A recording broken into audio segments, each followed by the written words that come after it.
The problem with the recording our recording is in progress. So hello, here we are. This is the doing a PhD. I should have added the doing part. Doing a PhD in technical HCI. And this is the 2021 edition. Hello, everybody. How are you doing? So I see a few faces. So why don't you just get started with who's in the room on the faculty side. So I'll call Nick. Nick was here first, so he gets to say something first then.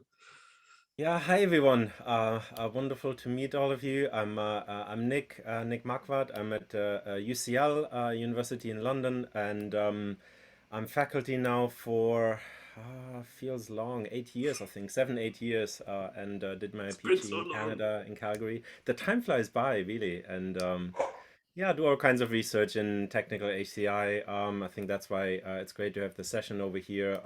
Do quite a bit of work on physical computing, cross-device computing, and many other things. So yeah, cool. Good to see you, Nick. All right, we have Yalong Yang here, a new assistant professor, right? Yalong, tell us a little bit about yourself. Yeah, so this is Yalong Yang. I'm a new faculty member at Virginia Tech Computer Science. And before joining Virginia Tech, I did my postdoc at Harvard University. And before that, I obtained my PhD from Monash University, Australia.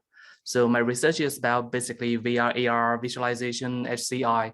And there is a very emerging research topic called immersive analytics. And this is what I'm currently focused on. Cool. It's good to see you. And I wish you a great start at Virginia Tech. Thank you. So then we do ladies last, Amy. So we're very gentlemen today. Yang, hello, Yang. How's it going? Hi, everyone. Really nice meeting you all. My name is Zhang. I'm a first-year assistant professor at UCLA ECE. So I get my PhD from Chris Harrison, working with him. So a lot of the advice. Personally, okay, cool.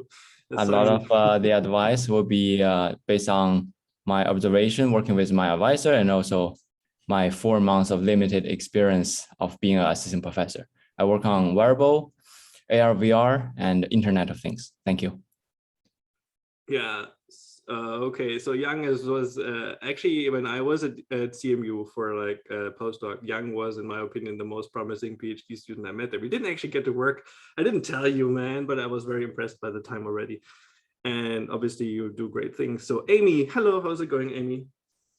Hello, how's it going? I'm Amy Pavel. I got my PhD with Manish Agarwala and Bjorn Hartman at Berkeley. And then I recently did a postdoc at Carnegie Mellon and Apple with Jeff Bigham. And then I will be starting my assistant professor position at UT Austin in the computer science department. And so like everyone here, I work on technical HCI, but in particular, I work a lot on media, authoring and editing and accessibility. So yeah. And VR, you've done some VR stuff too. Oh, I have. Yeah, I've done a little bit of both AR and VR stuff. Totally. Yeah. So you're so over it. Okay, cool. Well, it's been on pause because it's been a little hard to do user studies during the pandemic, but I intend to start it back up as soon as that and that's is actually easier. It's actually great that you say that, because so many of us right now in the room or online, or who will see this in the future, are working on their PhD applications. And then many of us have not had access to lab space, for example, couldn't do all the really cool master thesis or whatever projects we started, and then the pandemic hit. So I expect that this next round of applications, people will have to deal with all kinds of these kinds of issues, and it will be difficult to and then also we just had Kai, and just establishing, rubbing it in, but we just had Kai rejects come back. It's not like anybody sent me an accept. Do they have that? Anyway, so we got Kai things back. And so there's a mix of questions that Nick and some others have already started to answer. So what I'll do is I'll pick maybe some of these, or you pick some of those that you're interested in. And we should probably talk about application process and enable the live transcript. Thank you very much. So we should talk about application process, maybe some of the materials. I think a lot of questions were there. For example, also how to deal with the fact that maybe some of the papers just didn't make it. So I'll look at this document, and you also all have access to it, and I can post a link to it one more time. So the first one was actually, well, it was a test question that I posted. Want to write in a whatever research statement or statement of purpose, which I thought is I think it's a stupid name, but like I wanna ask for this. I get this question a lot, and so when you look at the materials, what is the most important piece of it? Is it like you look at the package as a whole, or you pay particular attention to the research statement or to the letters of recommendation? Like, where do you get the most signal from as you evaluate applications? And so Nick has done that a lot in the past. So Nick, I'll ask you this one, and then we can see what others think. Yeah, it's a very good question. I guess in the end, of course, all materials count, but I think in terms of the fit of interest and research ideas, it's definitely the proposal or statement of purpose, or whatever name you have for it. I mentioned a response to the letters of recommendation, right? They are very important, yes, and I think there's some help. Anyone who's writing letters of reference for you, of how you can help them to make them concrete, right? I really boiled it down to it because for me that matters, right? A lot of things can be written, but if it's not giving concrete examples of those, and that can be anything. It can be your volunteering. It can be how you helped another student. It helped be how you help someone out on an experiment, any things you like did. And again, it's also up to you to give some of these examples to the people who write letters for you.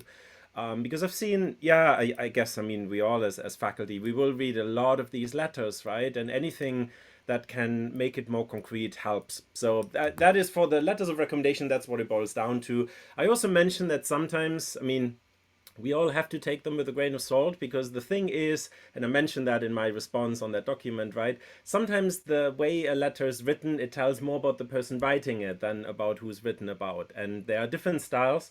Because I did my PhD in Canada, and I also worked with many universities in the US.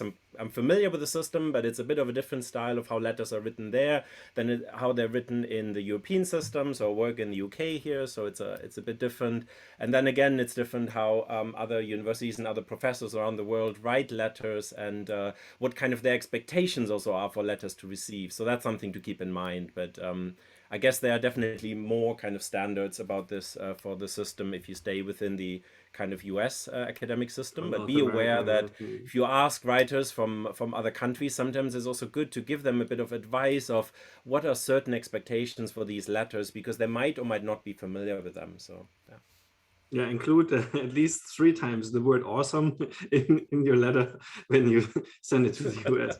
Because I wonder, like most European letter writers, or the letters that I read from Europe are really just, I can understand them. It's like just a German writing a letter and they think they sound very positive. But then when somebody from a different background reads it, then maybe the enthusiasm doesn't come across. And then, so there's some interesting cultural difference. Anyway, I hear a research statement, very important, research alignment. So you should, in your statement, also mention faculty.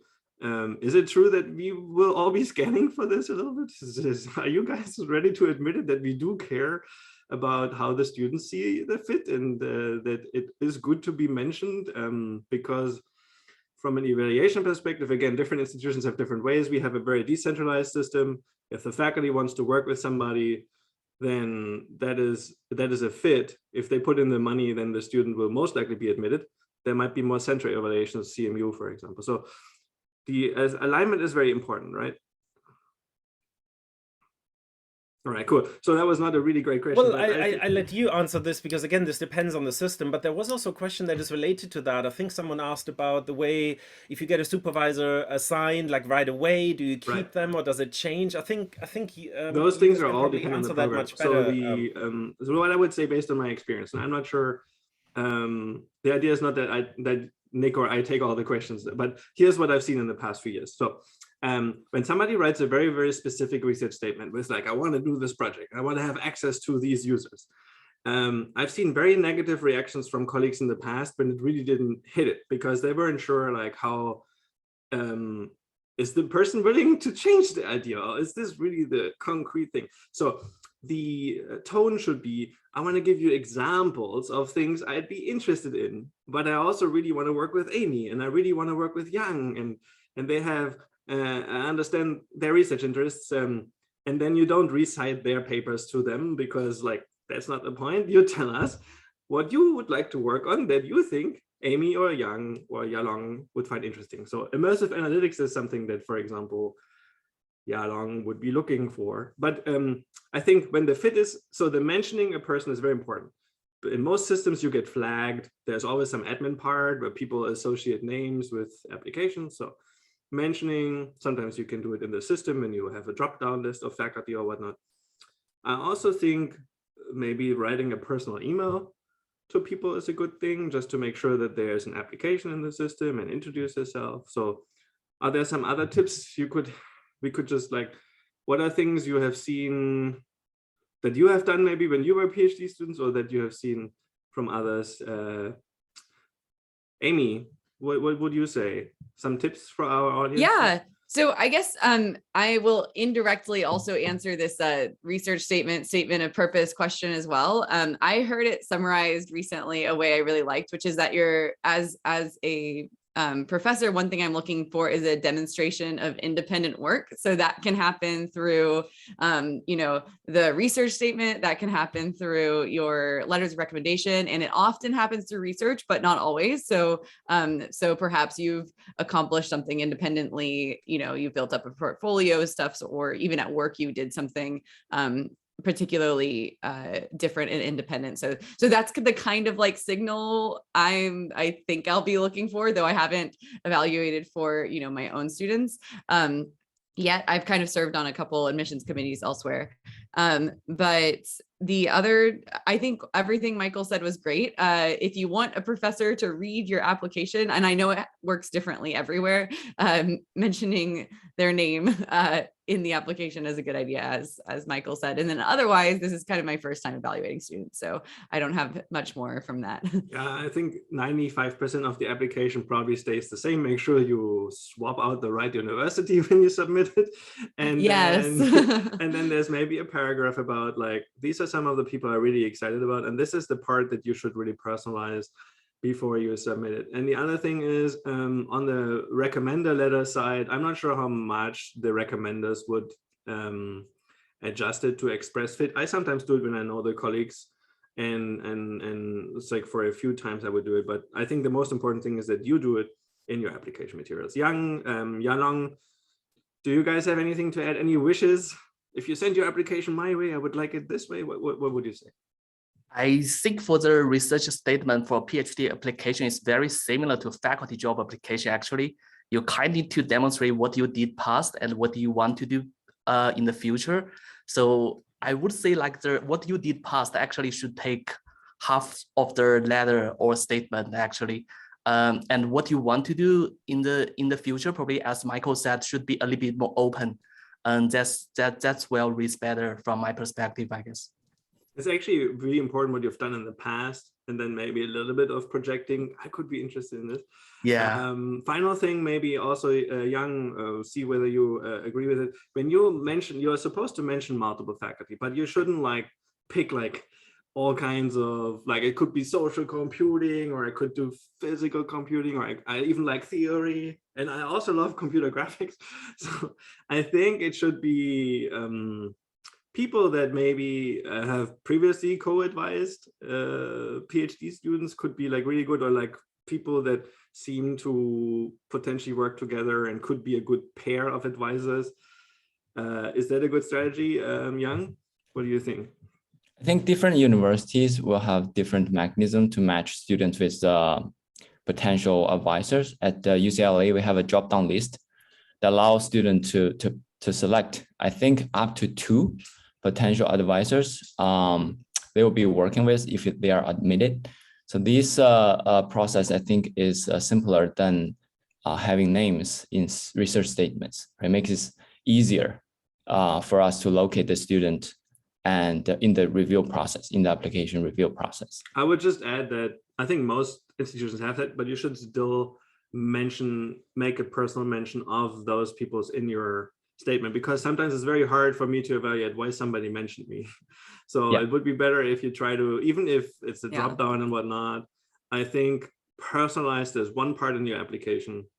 So I think it's good advice. All right, cool. So yes. Another thing before moving, I just want to quickly second Nick's observation that recommendation letter is very important. And I just want to quickly add another note that so I will personally pay more attention to the letter from the faculty member who that student worked the longest time with. And the reason why that is the case is, so I want to make sure the student will stay excited and enthusiastic about research after the first project, even after the second project, for a long period of time. So that, keeping that level of being enthusiastic about research sometimes cannot be manifested maybe in the first research paper. Sometimes the second research paper is even more important, right? You see that student not discouraged by the research, right? Publishing the first co-author paper at CHI or RACE or UBicom, but that student can keep pushing research paper to the research field, right? To have a second and third paper. That's very important to me. So you're mentioning second or third paper. So I didn't have any papers. Anyway, I actually want to ask this into the room. How important is it for you that you see demonstrated evidence of like a publication? Is that something you guys are, I mean, it's always good to have, but is it a requirement? I'm just curious. Do I have to have 1, 2, or 3 papers published at CHI, UBicom, and WISP? So this is Amy. I would say no. And I also did not have a paper when I didn't have like a first author paper when I applied. But what I had done is I had submitted a paper and then, gotten a round of feedback and then like submitted a revision. And so though the paper I was working on didn't get in, it was still the underlying research experience itself that I think was helpful to my application. And I believe is something that is helpful for us to look at as well, is like, because I think submitting a paper is at least like a milestone of but definitely not necessary. But in case you're on the reject side right now, not necessarily something. I think it's very important that we say that. So personally, I think, and coming back to what Zhang said, evaluating how much grit is there, like how much is somebody pervasive and gonna pursue it even if you get a reject. So I think the best research experience you can have is a rejected CHI paper. And I would still talk about the research experience, because it doesn't mean that any of this is suddenly bad. It's just somebody decided, maybe they got it wrong, but they decided that at this stage it cannot be published. But all of us know, we've all been in this boat, that good work gets published eventually. And so the most important thing is like, so dealing with rejects, I think, is actually a really, really important thing. Mental health is important. So I think what you should do is, okay, I think Nick tackled that point a little by saying, you know what, you don't say it was rejected from CHI, you say in submission to CSW 2025, no, 2022. And so you turn a reject around into something that's in submission. I sometimes get emails when people just list all the publications they were involved in. And personally, I don't find it impressive or interesting. I care a lot about the research experience, not about the line of the CV. I do find it impressive if people are productive, but I also wonder how that is even possible. There's something suspicious here. So emphasize the research experience, which can include a reject. So for example, I would update my statement right now. You have two choices. You can say, okay, let's not talk about it. I mean, maybe I submitted my application before we heard about it from CHI, and maybe I claim it's in submission still and it's looking promising. Or I just say, actually, we got to revise and resubmit, or actually we got to reject from CHI. And so we are currently dealing with this, and our new strategy is that, and I hope to publish it at this future conference. Including that in the application, don't think of it as failure. It just demonstrates resistance and like you don't give up. And I think that would actually really add a lot to your CV. Now everybody's hoping for a rejected CHI paper so they can write this. Anyway, moving on. So we've touched quite a few things. What are prerequisite concepts or courses? Curious, do you actually look at transcripts, and do you in your mind have prerequisite courses or some kind of knowledge you expect an incoming PhD student to have before, yeah, like is there something on the coursework side that you expect students to have before they get in? Let's say Yalong, we haven't heard from you in a while. What do you think? How do you think about this right now? Oh, I would love my student to have some VR AR development skills, but actually I found it's really difficult for that because a lot of programs does not provide this coursework of VR AR. And even at Virginia Tech, I think for the graduate program, there are very limited VR AR courses. So I give up. I think as long as they can demonstrate their learning ability to pick up things quickly, I'm totally fine with that. And I also provide my own learning materials for them to pick up the VR AR skills. So I think more importantly is I really would like to have a conversation with the student before they submit the application or right after they submit the application to really talk things in more details to get a feeling how good they are at specific things that I pay a little bit more attention, like what I mentioned, learning ability, and they are serious about this research direction, those kind of stuff. Without this kind of one-on-one conversation, it's really hard to tell from only the letters, the application materials and stuff. And you would like this conversation to happen before or in the process of them applying, rather than, there are also professors who like say very clearly, I don't talk to you until after you have applied. So you specifically would like this discussion beforehand. Okay, I think that's cool. Exactly. I think that demonstrates they are serious about the application and they're serious about this research direction. So I would like to actually talk to them a few times.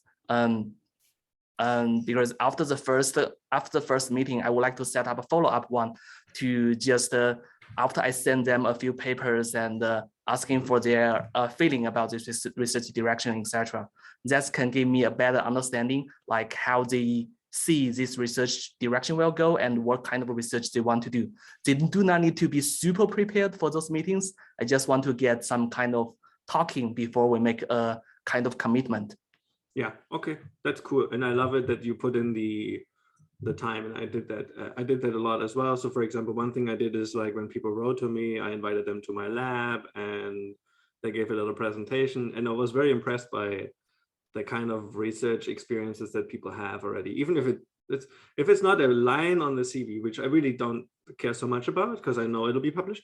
I'm curious, like when they present the research ideas and how do they think about it, what contribution do you want to make, and do you actually I find it also initially very difficult to talk about research interests. Like actually a lot of us have a very hard time.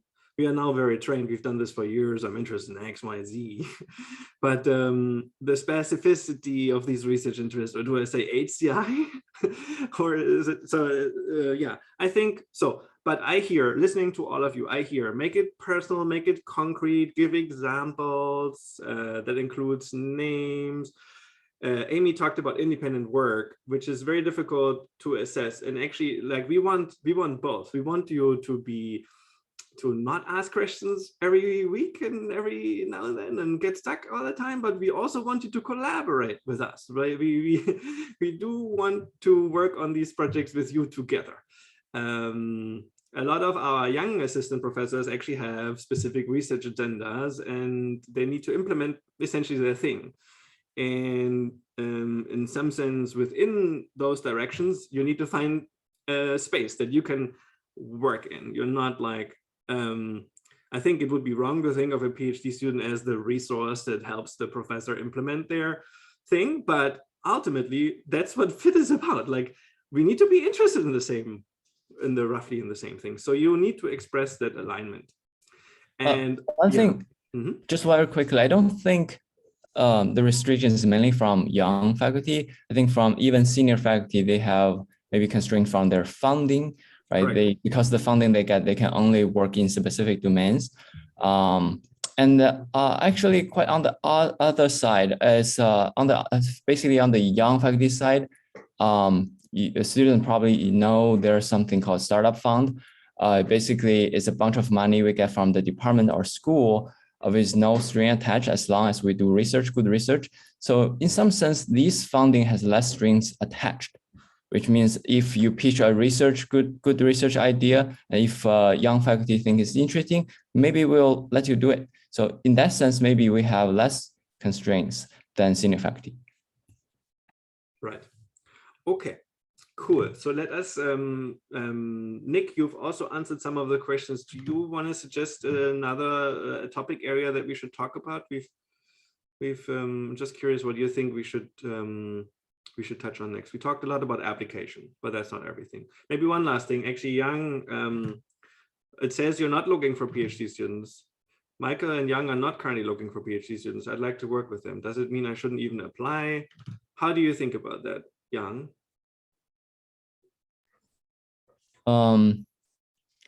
It's like quantum physics. Everything is a probability, right? It's not like I'm not recruiting 100%, right? It's always about probability. So I would still encourage you to apply. Okay.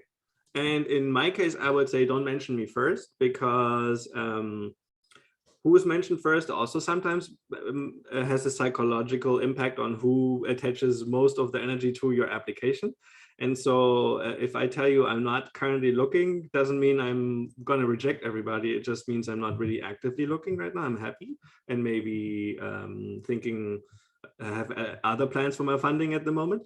But if there is a good student, like everybody's always looking, but maybe not super actively. Also, we have new faculty who really need it more, because let's face it or not, the guys who are in the room here, guys and girls, everybody who's in the room here, we actually all compete for the same students, essentially. So there's many more here. I usually lose my students to CMU, Toronto, or University of Washington, where and when I say lose, I actually encourage them to go there. Like if you get to work with Jeff Bigham, you just go. You don't ask. you don't work with Michael. You go work with Jeff. Or Jake Wabrock or some of the Dan Victor. Like I actually make these recommendations. And then Yang now and Amy, I would actually send, and Yalong, I would send people your way, because ultimately we care about you ending up in a PhD program. It's not like we are all enemies. And but you do compete in some sense, like for the same students. I just wanted to make that also clear very quickly. So then back to Nick. Do you have an idea? What Yeah, I think so. Here's just one thing. It wasn't really asked as a question on that form, but Yalong also already mentioned how important it is to kind of get in touch beforehand already with potential supervisors. And I just want to talk and say a few words about this, because yes, these kind of things to get in touch with someone are a bit more difficult right now. So there was the classic strategy of you are at a conference, you attend someone's talk, and then you kind of pick them up right after and you ask something about their talk and you go in a conversation, or all the social events at conferences, right? We don't have them right now. We have the virtual equivalents, and it's a bit trickier there to get in touch with someone, but it can still help. So if you go, you sign up as a student, usually the fees are very low to sign up for WIST, for Kai virtually, like it's a few dollars very well invested, right? And then you can like look out for the, I mean, even more than attending the program, it's all these social events, and they try out all kinds of platforms, and there are potential supervisors also at these events that that you can get in touch with. There's one other thing though as well that I often do, and I'm not sure, maybe you do that as well, but whenever a student gets in touch with me, I first always reply in one way or another and guide them to the right kind of ways of how to apply for it. But there's another thing. I always get them in touch with one of my either former or current PhD students to have a chat, because I want them to have a chat with one of my, again, either former or current students, to talk about me as a supervisor and my supervision style, because I can tell them all I want, but I do know when they have a conversation, I don't want to know anything about it, and I tell them very clearly, I will never have a conversation with my PhD students later on about that conversation. Like, they should really talk about, what am I, right? I mean, I can say I'm less hands-on, I'm more hands-on, whatever, but I think it really matters a lot to talk at least with one person about that person, because in the end, you're kind of, like, it's very important you find the right kind of style and the right kind of person to have as your supervisor, because in the end, you're in the program for 4 or 5, sometimes 6 years. So to me, almost, I don't know what is in the end most important for the candidates that look into PhD applications, but I do believe these conversations with one other students are critical. Very important. Yeah. Okay, cool. Toby, you just joined, and maybe one of you actually has to leave. I'm not sure. One of you expressed they have a conflict. Is it still the case, or are we all good to go continue on? Yalong, yes, I did mention, but actually I moved the meeting cool. a little bit later. So yeah. So let us introduce Toby. Toby, how's it going? You are a new faculty member? Yeah, great to be here. So hey everyone, I'm Toby. I just started at the University of Notre Dame Computer Science Department this fall, and I mainly work at the intersection of HCI and AI, no matter how you want to define it. So I basically build systems that help humans to work more effectively with AI. Cool. It's good to have you here, Toby, and thanks for coming. So yeah, all right. So we have talked a lot about application process, matching. Maybe there's one last thing. Some PhD programs really differ in that they match you to a person, whereas others have rotation and whatnot. So in any case, so mention more than one person. Maybe don't lead with a person that you know is not recruiting right now. Lead with a person that you have maybe personally interacted with, like Yalong would appreciate it. For example, emphasize your experience, not in terms of coursework or transcripts, but more like what are the skills you have? Have you done anything in AR/VR, for example? I'd be very curious. Yalong would be very curious. So we've talked about all that. So then we talked about Chi rejects and how to deal with that. We gave some advice. So I'm curious on what circumstances might these supervisors not be looking for. Okay, so what are reasons supervisors are not looking for PhD students? May not have money, may currently feel like out of capacity, may actually plan to do a research sabbatical the year after, may just feel like they need a little bit more time for themselves. they're all humans. So yes, I can tell you that the new assistant professors are they would like to build their labs, right? And so they are definitely looking. So a little secret here. Okay, changing advisors.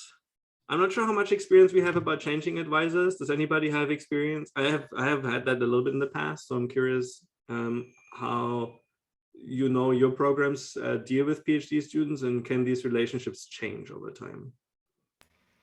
I've seen a few cases where that happens, and usually that was like not associated with any bigger problems to do. There are tons of reasons of why that is, and again, the earlier it is, the easier and quicker it is. Usually, if it's already a bit further into the program, it does take a little bit longer.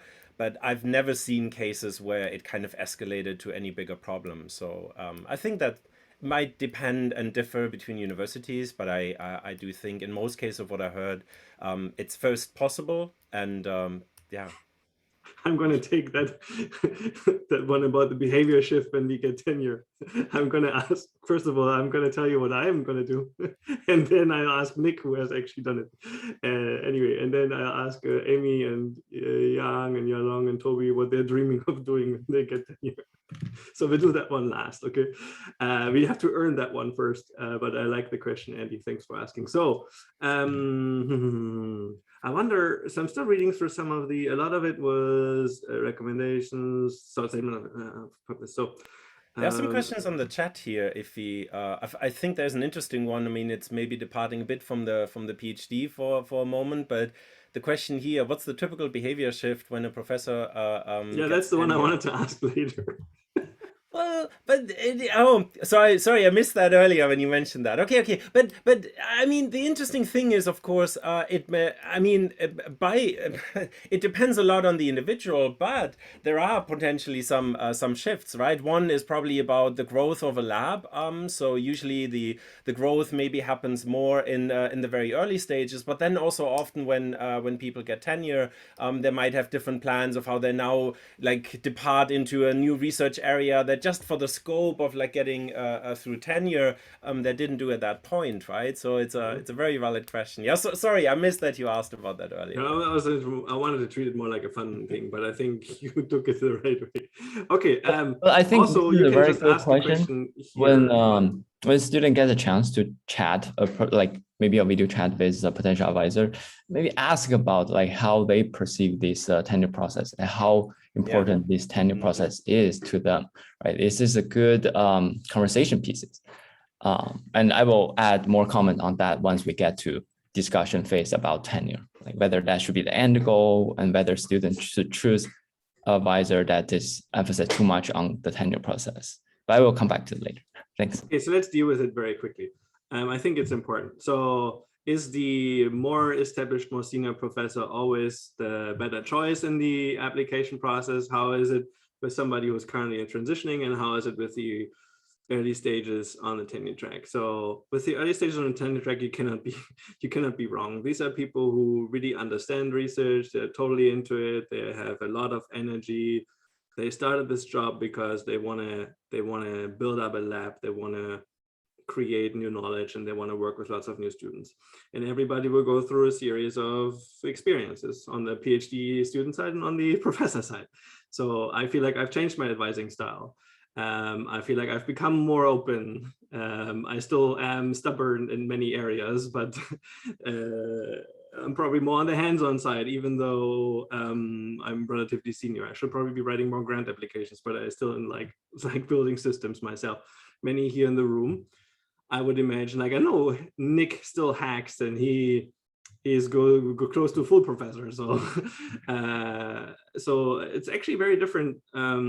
It's also a very interesting set of people we have in the room, because all of us are very hands-on in the sense that we probably still have a very good grip on the technology. Like I actually do most of the AR/VR system stuff still myself. I really feel like I need to learn and keep up with it. So anyway, on the transitioning to tenure, I wonder, so that's an interesting question. I still feel like the only thing I would keep in mind is, so for example, me, I'll be most likely going on a sabbatical. So it's like the worst time to join a lab, and many people will be eligible for a sabbatical when they kind of like finish their tenure track. So maybe like people that are close to graduating from the tenure track, it would make a lot of sense to discuss with them whether an application actually makes sense and how much they're still looking.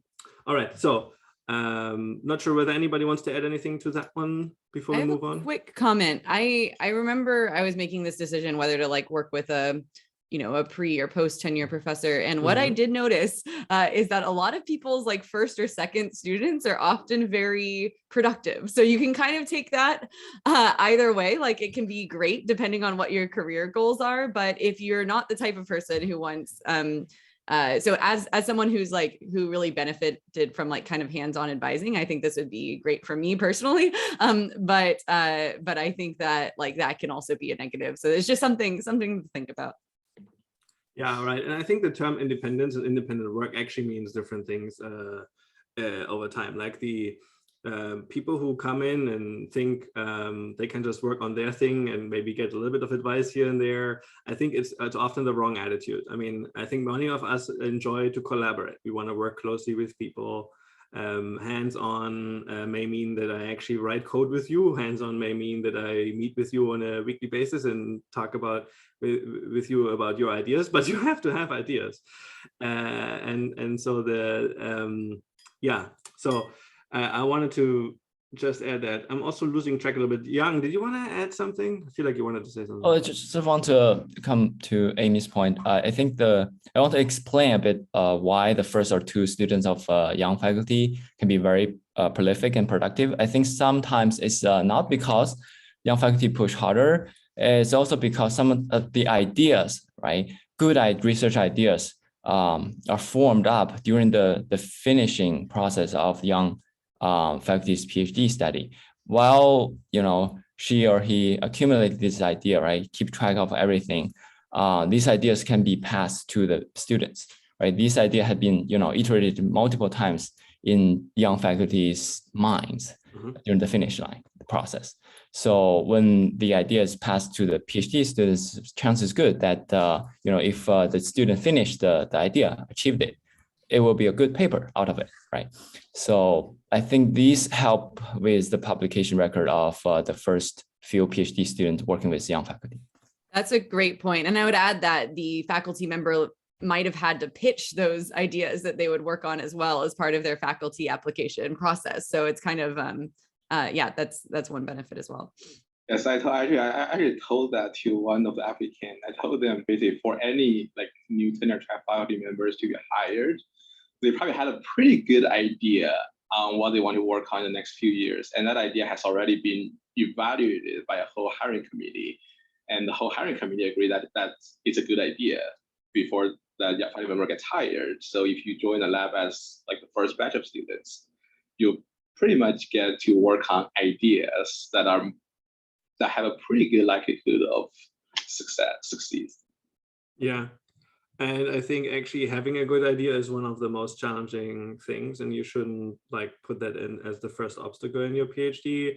I often take this approach where I'll have a student join me and a few others on a project, and you can learn a lot. It may not be exactly your idea, but you can explore areas. Actually, you can learn a lot about the research process and find out what are the parts of the process you like a lot. And idea generation is a really hard one, but ideas also evolve a lot, and you can have an impact that way. So this the concept of ownership of research and notions and ideas, I think, is something that a lot of people have to learn first, because we always emphasize novelty, but it doesn't necessarily mean that you always have to come in with your own idea. There's the proven ideas, those that were pitched a lot and shaped through different means, are the ones that the professor is more likely to pursue, because they feel like it's a shorter return of investment, and it actually just makes a lot of sense. Also, is really they are passionate about it, and you may learn a lot. So I feel like sometimes students have NSF funding, and I've had students walk in and say, I can do whatever I want, right, Michael? And I'm like, well, it depends. Like, I mean, I would still like to tell you whether it's a good idea or not, or whether I would do it at least. Anyway, we have some other things here, which I think I would like. It's more about writing statements again. So maybe Toby, you can also share some of your perspective here. When you read a statement of purpose, is it important the future direction? So obviously we need to talk about the research experience that we have, and we gave tips, but then it comes to the future directions. So is it important to be very specific about it, or is it okay, or maybe even better to be more open about the things you would like to work on in the future? Do you have a preference, Toby? I would prefer to see more specific ones, but we might not end up working on that. But seeing that you talk about a very specific research interest, to me, that shows your motivation and your maturity, and shows that you've thought a lot about this. And plus, thinking about something very specific also allow you to really do a better job in terms of showing that you are well equipped to do this research. You can talk about your background and why your background is a good fit for doing this line of research, which I think is equally important. And I think most of us would have answered the same way. I feel like we would like to see concrete, specific examples. Okay, cool. So then we answer that one. What would be a good way to highlight a project in the statement of purpose when it's yet submitted or is still ongoing? I still want to mention it because it was a collaborative project with one of my letter writers. So definitely mention it. But what anybody else who wants to add something to that discussion, how to present it if it's not published or submitted even? How would you present it? Or what would you tell your students how they should write about it in the statement of purpose? Hey. Amy, what do you think? Or sorry, Yalong, cool. Yalong. Oh, sure. Just want to mention, like, the important thing probably is not the outcome, is the process you did the research project. So mention that part, and you do not need to mention the results. You can say it's, as Nick mentioned, it's in the submission to the next year CSCW, something like that. Sounds good to me. And but more important, I will pay attention to how you did that project and those kind of stuff. Right. So how you came up with the idea, why are you motivated in it? Like, what do you hope you can learn from it? What are maybe some skills you have acquired along the way? Amy, what were you thinking? Yeah, so I would say, and also to clarify my earlier comment of individual work, I guess I didn't necessarily mean you go off and work on some idea of it yourself, but it is really helpful to like explain exactly what you contributed to the project as part of it. And so I would add, I conducted a study with, I led an evaluation of a study with like this number of people. I built the system that had these functionalities, so just making it clear, like so even if it was a project that you were collaborating on, just making sure you make it clear like what your specific contributions and experience that came from that were. And the second comment I would have is to try when you can to weave it into the to the story of what you've done and what you want to work on too. So having some connection between those two can help. Okay. We have one here in the chat. Since many of you are recent PhD graduates, can you please talk about the finances involved since this is a 5-year mediocre paid job? So I did mine at ETH. I feel like I earned more than I would have earned in industry anyway at the time. So just curious, how do you think about that? Does anybody feel like they have a good perspective on that? Depends on where you are, right? So let's talk about US system maybe first. So I feel like I have a particular experience with this because I was in an extremely like high cost of living place. I did my PhD at Berkeley, and then I had the grad student salary. I would say that it wasn't.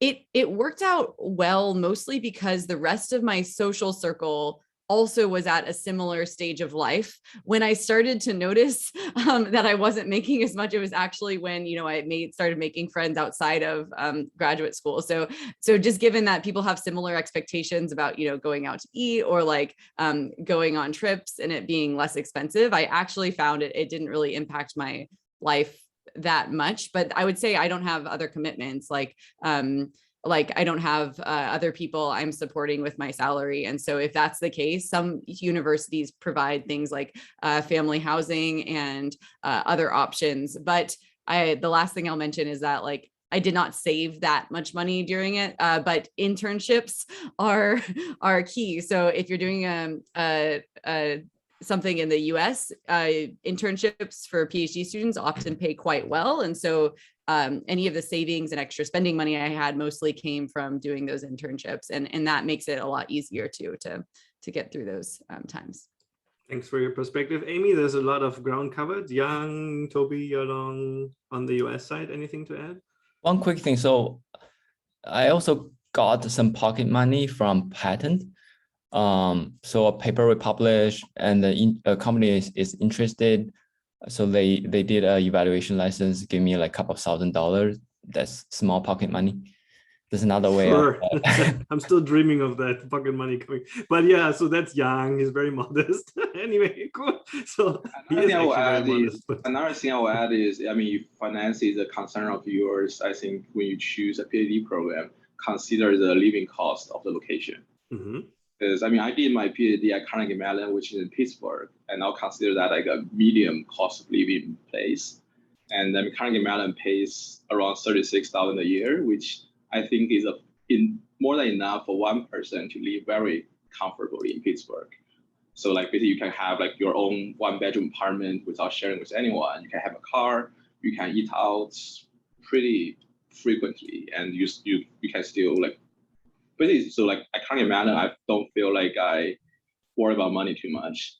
And it's the same with Notre Dame, where I am right now, because it's a low cost of living area. Like you get a 1-bedroom apartment for like $700 a month, and we pay $34,000 a year, which I think plenty for the living compared to the living cost. So consider that when we choose a PhD program. Right. Let's move to Europe quickly. Nick, how do you think about PhD? That's a very good point. I think all of those suggestions were great. Like Amy said, it's usually internships that help and that kind of give you a little bit more finances. It is, I mean, there's no denying for those few years you have to be creative with your finances, right? And have to do lots of compromises. And yes, that is part of what you're getting into. I definitely agree. The living costs to consider are very important. Here in London now, it's also quite crazy, very high prices. And so I know it's actually, again, a big part of these kind of conversations. I get incoming or interested PhD students in touch with PhD students here, because one thing on the agenda they always talk about is living cost, finances, all of that. And that needs to be covered. And it depends very very much on the place you go to. But the suggestions here were great. Internships for sure. There's also often like additional like little consulting jobs or other things that PhD students can do. We have these mailing lists where things get sent out. There's also, of course, additional TAing or kind of helping on a course or other things that gives a little bit of extra. It's not much though. I mean, yeah, let's sum it up, right? In those few years, it is a big commitment, not only because of the time you commit, but also in the compromises of finances. That's for sure. Yeah. Right. It's an education. It's not a job. I mean, it is really very different from a job. Also, I think it's an attitude thing, but it's most likely going to be very rewarding. I feel like, okay, this is the wrong people in the room because all of them still believe in research and like to continue it. But it opened the doors for all of these friends here. So I think in that sense, it is actually a very good thing to do a PhD. I think apart from becoming a little expert maybe in adaptive interfaces at the time, which I thought mattered, I think what I really learned during a PhD is how to deal with rejection and how to do independent work, how to plan time and mismanage it all the time. I feel like I'm still doing that too. Anyway, so it's a very educational experience, and often it's really testing also some of your limits. And finally, I think it's really like, how much are you, so work-life balance, I'm not sure, and nobody has mentioned that here, so but we should probably talk about it. It is actually quite taxing on the work-life balance as well. It's very hard to separate, especially in the final stages of your PhD. It's like people always say you're not defined by your research and you're not defined by your work, but it actually, when you are about to graduate, in the final stretches, it's very difficult to separate, and it's going to be quite demanding. So I think the other thing that Zhang talked a little bit about a while ago is this durability. I mean, it is a can you be a successful PhD student? When we write that in our letters of recommendation, I mean yes, they can be, for the duration that it usually takes, they can be excited about, they have a lot of energy, they can recover from when things don't go so well, they have usually strong mental health, unless obviously they're very bad external effects. But a PhD program is not something I would recommend if you're going through a very hard time already. I feel like it's there will be a lot of stress factors in a PhD. That's at least my experience. And so I feel like you should be in a really good in a good mood and a good stable situation, or you need to create your support structures around it, and then before you commit to it. Otherwise, it can also end in a not so nice way. I mean, on the other hand, exiting a PhD program is also not a bad thing. Probably not the right time to talk about it. Didn't see many questions, but I feel like that also doesn't mean that you failed or something. Actually, you made a very good decision for your own personal health, most likely. So I always think highly of people that make those decisions as well. So very good point you mentioned that. Maybe just a few words. I keep it short, but what you mentioned, I think, is very important. Yes, you are in a PhD program, but you can decide to make different choices and end the PhD and start industry positions. I had some students where that happened, and I was fully supportive of them as much as I could with getting them to the right job they wanted to do, and I'm extremely happy for them. And it's important to not feel trapped, right? It can sometimes seem as this, oh, I'm signing up for a 4 or 5 year thing. No, that's not it, right? It's part of a journey, and if that journey leads somewhere else, that's amazing, right? It's incredible where some of my students went. So yeah, I thought it's great you brought it up, Michael. So yeah, I want to add something very quickly, because I think it's also important to think about how you view your PhD. Because if you look at your PhD as a job where you work on your advisor's project, you won't be happy, because those are not the two options, right? Those are the worst options. Right? I mean, you feel like you're underpaid and you're overworked. But then, the way I would like to look at it would be like, at least how I look at it when I was a PhD student was, I'm working on something I am personally excited about. So it's my project. And it happened to be the case that the school is financially supporting me to do my project. And I have my advisor and all the other faculty members as resources to support me to do my project. And that way I look at it, I feel very happy about it. And that is especially a view I would expect of a PhD student in the final stages, like this kind of ownership, but also in the initial, but I think I would formulate it a little bit differently if I were in the early stages of my PhD. But in any case, I think it is a very healthy, you're not the assistant, you're not paid to do the job. You should feel ownership over that. And I think thinking of it as a training program, but in fact, in the US, many of them are actually real programs. Like the students take courses, they have to go through milestones. At ETH, it was like 6 years. You'll be done or you'll be gone. So there were no milestones really. So in the UK, Nick, what is the PhD program? Is there a lot of courses, milestones? Well, is it structured into that? Yes, I think it's actually from all the programs I'm familiar with, the most structured ones. We also have many more time constraints here. Most PhDs are only between 3.5 and 4 years. They have very concretely planned milestones and meetings and everything. But yeah, again, it depends on different countries, right? The UK, it's and even in the US, some of the programs are organized very differently from what I know. But again, this is kind of me standing on the sidelines from the periphery, and you, of course, know that much more about it than I do. But I think some of these support structures within of how faculty organize it are really helpful. These kind of like how committees are formed, how certain milestones need to be met. They sometimes seem a bit tedious when you're starting with, but I think they have a lot of value. So I kind of appreciated them more and more since I'm here in the UK. So cool. All right. So we are in the final stages of our PhD in Technical HCI Office Hour. I would like to go around and just ask everybody whether they feel like some last piece of advice. So let us start with Yalong. We haven't heard from you in a bit. Yalong, what would be the last few pieces of advice you would give to our students?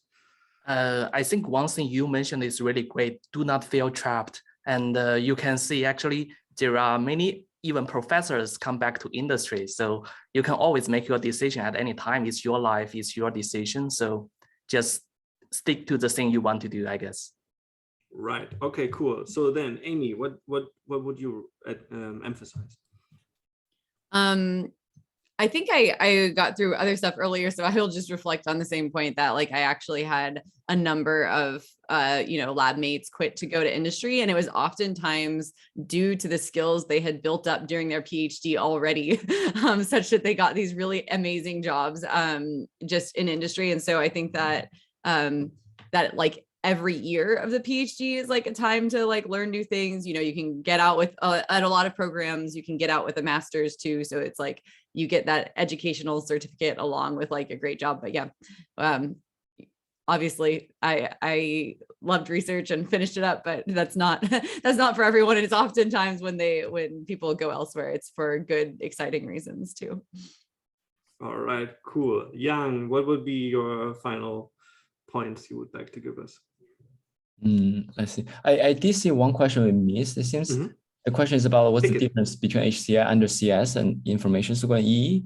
So actually, I think the difference is what type of requirement courses you have to teach, right? What type of qualification. If it's in EE, you will have to take a lot of courses in EE that's required before you can propose, before you can defend. CS is the same, information science is the same. So I think course-wise, there's a difference. My final advice is, I think being in academia, you have to develop this thick skin, right?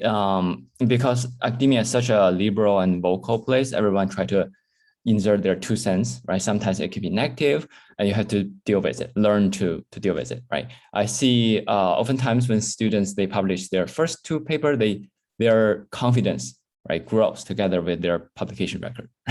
And for junior students, sometimes things can be a little bit challenging, but you should ask your advisor to work together with you, developing thicker skins. Don't feel so negative about rejections. That's my. All right, that's cool. There are a lot of things to talk about when it comes to IS school versus technical. A lot of it is also like it's a school of thought as well as some of the course requirements. And the one thing I would say, for example, I am at an high school, and I've probably done a lot of my research is less technical than what I used to do when I was at ETH or even Carnegie Mellon.